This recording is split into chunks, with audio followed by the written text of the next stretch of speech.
ഹരേ കൃഷ്ണ. എല്ലാ ജനങ്ങൾക്കും ഹൃദയം നിറഞ്ഞ പുതുവത്സരാശംസകൾ നേരുന്നു. ഗുരുവായൂർ കണ്ണൻ്റെ നാമത്തിൽ എല്ലാവർക്കും പുതുവത്സരാശംസകൾ. കണ്ണനെ കണ്ണുകൊട്ടാകട്ടെ ഇന്നു മുതൽ എല്ലാ ദിവസവും. കണി കാണും നേരം കമലാനേത്രൻ്റെ നിറമേറും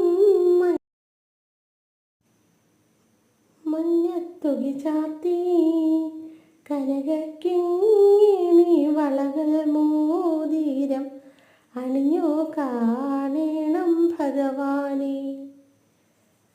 മലമാതിൻ കാന്തൻ വസുദേവാത്മജൻ പുലർകാലേ പാടി കുഴലൂതി ചിലുചിലേയെന്നു കിലുങ്ങും കാഞ്ചന ചിലമ്പിട്ടോടി വാ കണി കാണാൻ. എതിരെ ഗോവിന്ദനരികെ വന്നൊരു പുതുമയായുള്ള വചനങ്ങൾ മധുരമാ